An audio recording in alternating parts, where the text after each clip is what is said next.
All right, so we are still talking about consciousness here, and more specifically, consciousness surviving the physical body. In this part of the video, I want to read to you an excerpt from the book I mentioned earlier, Dying to Be Me by Anita Moorjani. And the excerpt I'll be reading is from part 2 of the book, My Journey to Death and Back, which is chapter 7, Leaving the World Behind. So, before I read the excerpt, just quickly, so the author in this case already realizes that she has left her body and she's experiencing this very heightened state of awareness or consciousness. So if you want to know the whole story, then you would need to buy the book and read it. So my heightened awareness in that expanded realm was indescribable, despite my best efforts to explain it. The clarity was amazing. The universe makes sense, I realized. I finally understand. I know why I have cancer. I was too caught up in the wonder of that moment to dwell on the cause. Although I'd soon examine it more closely, I also seemed to comprehend why I'd come into this life in the first place. I knew my true purpose. Why do I suddenly understand all this? I wanted to know. Who's giving me this information? Is it God, Krishna, Buddha, Jesus? And then I was overwhelmed by the realization that God isn't a being, but a state of being. And I was now that state of being. I saw my life intricately woven into everything I'd known so far. My experience was like a single thread woven through the huge and complexly colorful images of an infinite tapestry. All the other threads and colors represented my relationships, including every life I touched. There were threads representing my mother, my father, my brother, my husband, and every other person who'd ever come into my life, whether they had related to me in a positive or negative way. Oh my, there's even a thread for Billy, who bullied me as a child. Every single encounter was woven together to create the fabric that was the sum of my life up to this point. I may have been only one thread, yet I was integral to the overall finished picture. Seeing this, I understood now that I owed it to myself, to everyone I met, and to life itself, to always be an expression of my own unique essence. Trying to be anything or anyone else didn't make me better. It just deprived me of my true self. It kept others from experiencing me for who I am, and it deprived me of interacting authentically with them. Being inauthentic also deprives the universe of who I came here to be and what I came here to express. In that state of clarity, I also realized that I'm not who I always thought I was. Here I am without my body, race, culture, religion, or beliefs, yet I continue to exist. Then what am I? Who am I? I certainly didn't feel reduced or smaller in any way. On the contrary, I haven't been this huge, this powerful, or this all-encompassing. Wow, I've never ever felt this way. There I was without my body or any of my physical traits, yet my pure essence continued to exist. And it was not a reduced element of my whole self. In fact, it felt far greater and more intense and expansive than my physical being. Magnificent, in fact. I felt eternal, as if I'd always existed and always would, without beginning or end. I was filled with the knowledge that I was simply magnificent. So I'm going to end here, although it goes on. But if you really want to read more, then this book is available for you to read. There's one more excerpt that I'd like to read, and that is from Consciousness Beyond Life by Pin Van Lommel.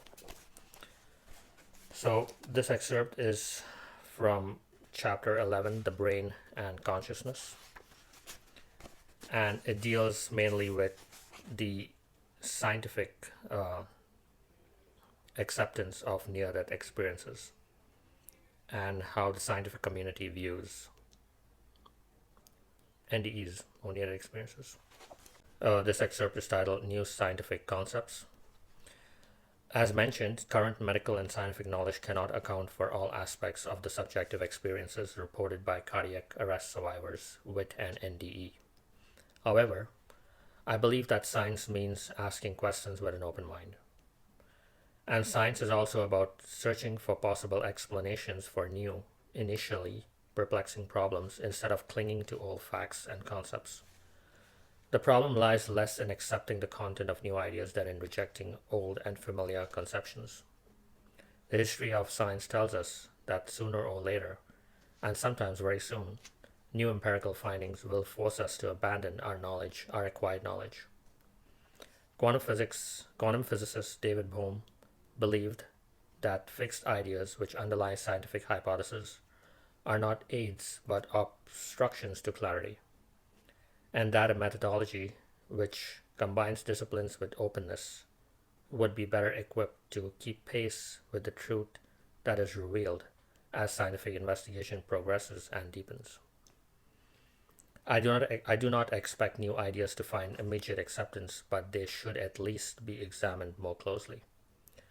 As Frederick Van Eden put it back in 1890, I am more convinced than ever that the a priori rejection of and refusal to examine unfamiliar and unusual phenomena is the greatest foe of scientific progress. Most scientists try to reconcile theory and fact within the accepted paradigm, which Kuhn describes as essentially a collection of articles of faith shared by all scientists. Research results that cannot be explained by current scientific theories are labeled anomalies because they threaten the existing paradigm and challenge the expectations raised by such paradigms. Needless to say, these findings are initially overlooked, ignored, rejected as aberrations, or even ridiculed. Near-death experiences are such anomalies because their cause and content cannot be accounted for with current medical scientific ideas about the various aspects of human consciousness and the mind-brain relationship. I believe that anomalies can make a vital contribution to the critical reassessment and, where necessary, rejection of old concepts in favor of new and better theories that do explain these anomalies. In the past, anomalies have always been the key to scientific paradigm shifts, just as the initial inexplicable behavior of heated metal prompted the development of quantum physics. So the reason I read this last excerpt to you from Consciousness Beyond Life is to show you that near-death experiences and consciousness in general is not something that is widely accepted by the scientific community, because science is about studying the physical world. Science can slice into your brain and look into your brain and study the brain that way. But when it comes to consciousness or the mind, these things are not tangible, right? There's nothing physical about it. So how do you study something that you cannot perceive? Only you sense your own consciousness. You cannot sense somebody else's consciousness. So how do you study that?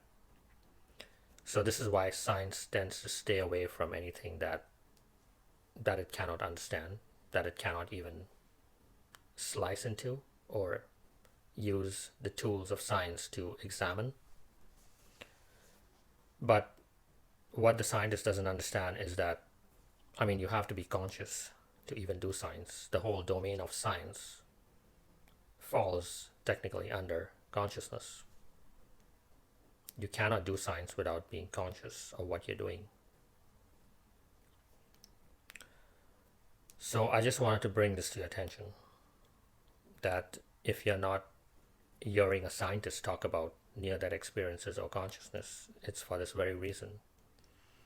Now, that is not to say that there's no research being done at all. There's certainly a lot of research, very recent research being done into the nature of consciousness, not only through near-death experiences, but also through psychedelics. I will be releasing a series of videos on the mind as well. So stay tuned for that.